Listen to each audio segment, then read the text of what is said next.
Hello, sparrows. Gosh, what a beautiful day. I've brought you down to the river where Django Shadowhound absolutely loves to look for fish. He doesn't catch anything. I don't think he knows how to.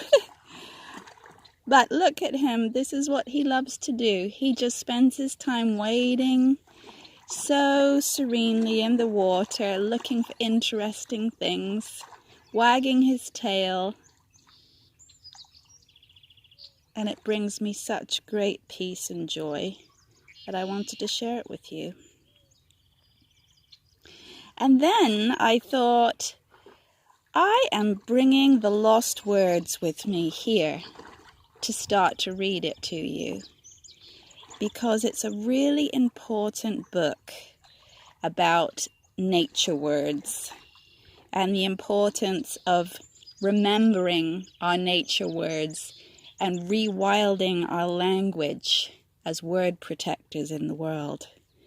Because if we forget about the names of things in nature, we can't really talk about them with anyone else. And we can't really know how to protect them if we've forgotten what they're called. So if we forget the language of nature, over time, we lose our connection to it. And so this book is all about that. It's about the lost words in nature and how we can find them again and share them. And I want to just tell you, some of you know this, I'm holding it so it might be a bit jiggery, that in 2015, can you see that? So in 2015, the Oxford Junior Dictionary deleted these words from the dictionary. Some of these words you know really well: acorn, adder, ash, beech, bluebell, buttercup, catkin, conker, cowslip, cygnet, dandelion, fern, hazel, heather, heron, ivy, kingfisher, lark, mistletoe, nectar, newt, otter, pasture, and willow. So the reason that the Oxford Junior Dictionary took these out is because they said that children were not looking up these nature words anymore.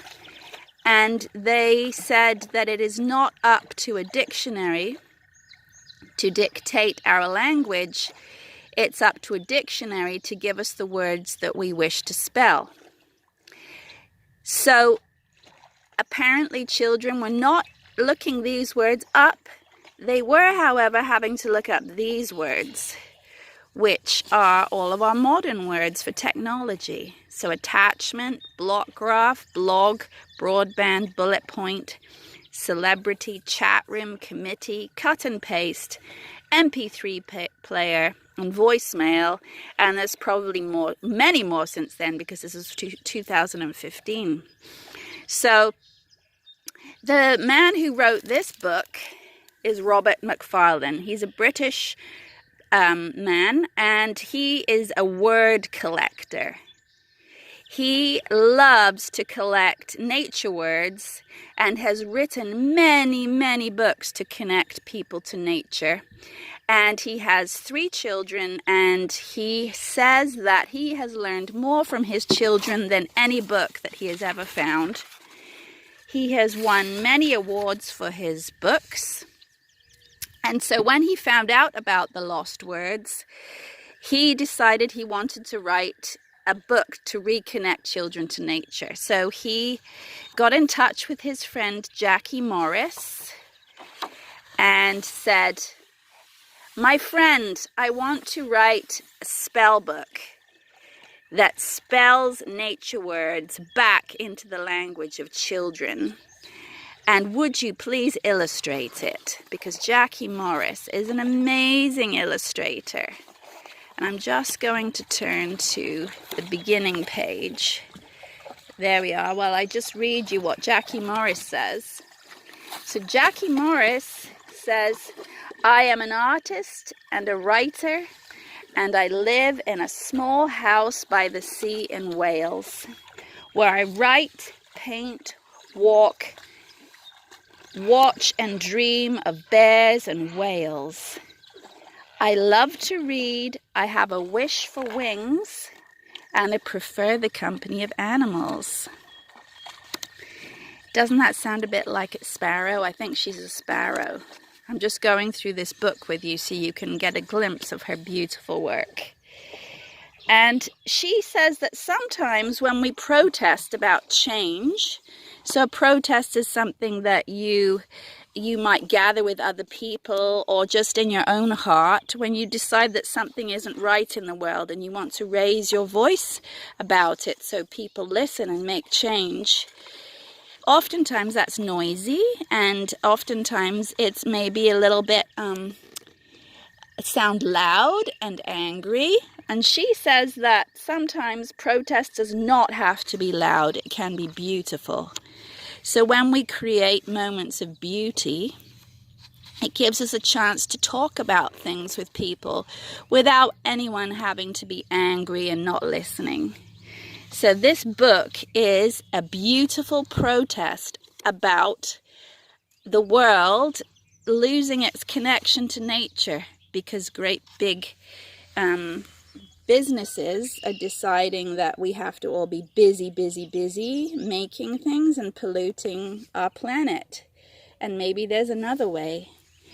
And this is the beginning of that. So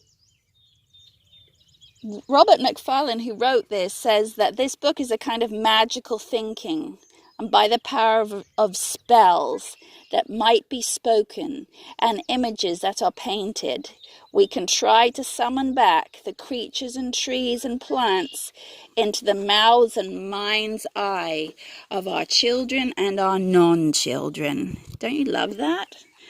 Being called a non-child when you're an adult? That's fantastic. And inside we're still children.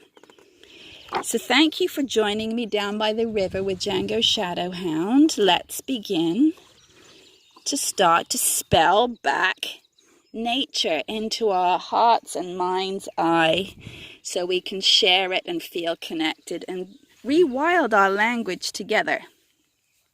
So I'm just going to read the first page and the spell for acorn, and then that's plenty for today. So, are you sitting comfortably? Are you in your comfy spot?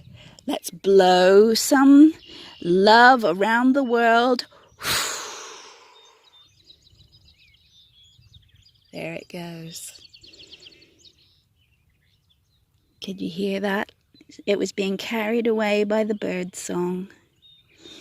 So here we are. I'm going to read you the first page. Let me try it. Hope I'm not too wobbly with my camera. There we are. Can you see those words?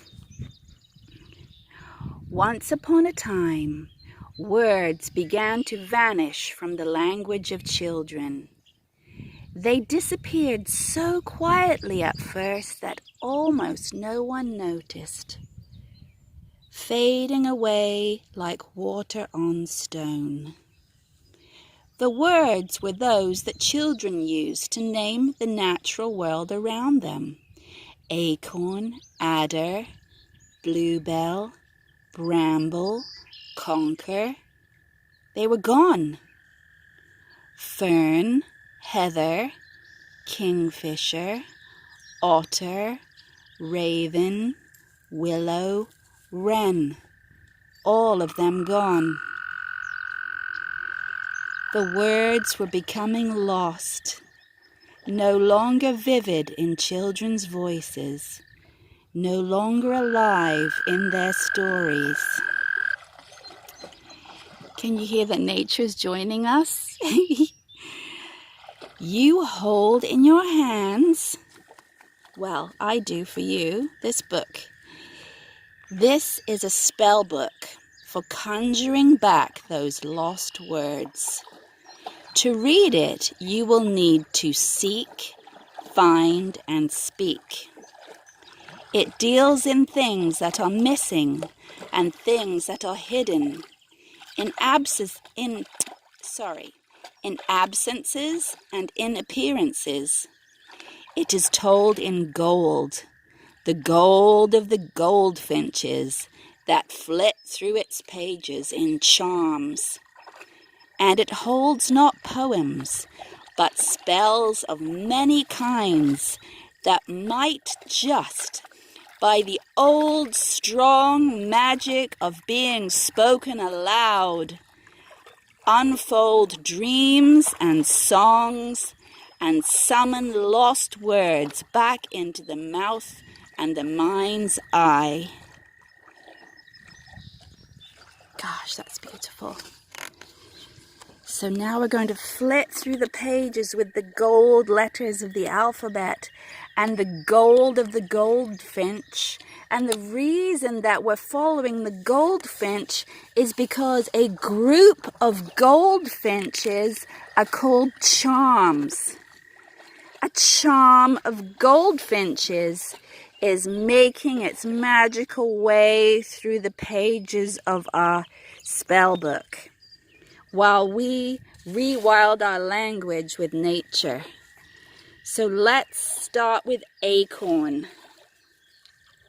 And there is a picture of acorn, and I wish I had an acorn, which I do at home, and I could not find one in the forest when I walked down to the river today.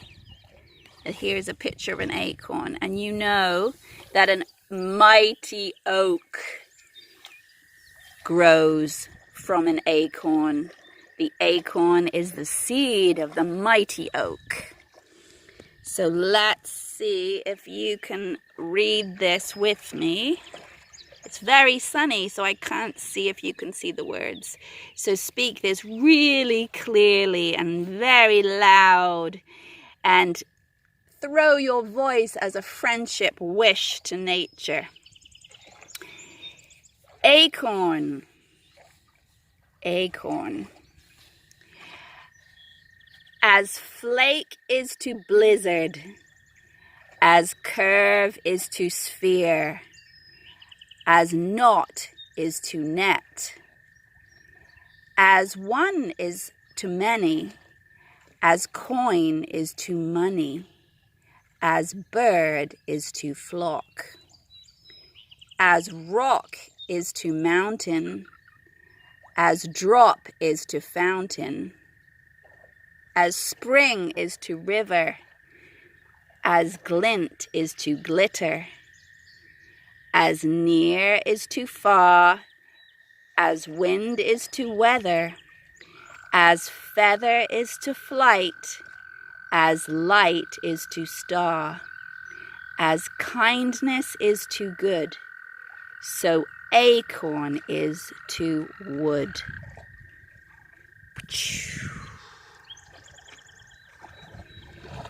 Thank you for reading that with me. This poem spell is telling you how important things are to each other. It's the balance of nature. So we couldn't have a blizzard if we didn't have a flake. And we couldn't have a net if we didn't have a knot. And we certainly could not have a flock of birds if we didn't have a bird. We couldn't have mountains if there weren't any rocks. And we could never have a fountain if we didn't have a drop. And we couldn't have any flight if there were no feathers.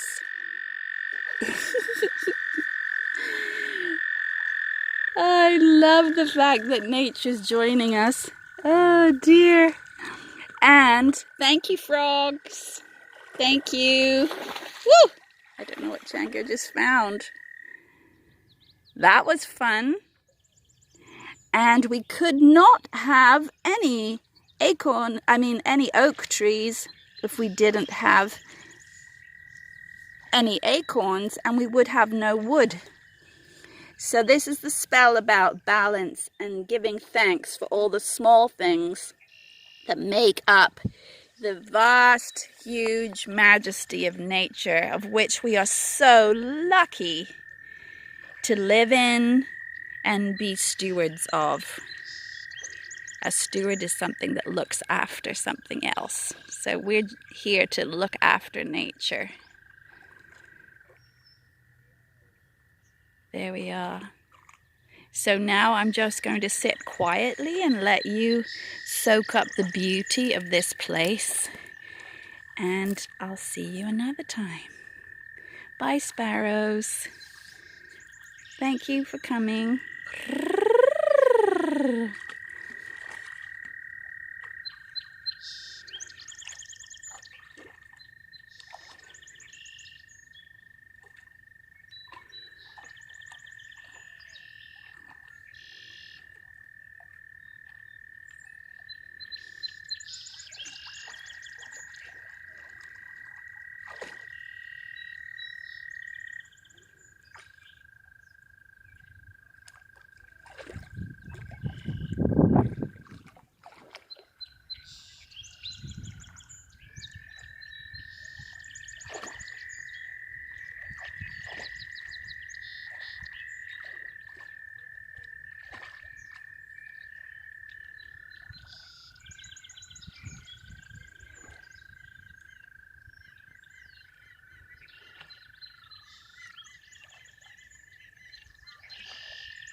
See it. I can see the frog. Okay, stay with me, sparrows. I'm going to see if I can come up to the frog so you can see it. Hello, frog. Thank you for reading our spells with us. Oh, gosh, there's 2 of them. 3, loads. Hello, frog. Hi. Hello, Mr. Frog. Thank you for reading our spells with us today.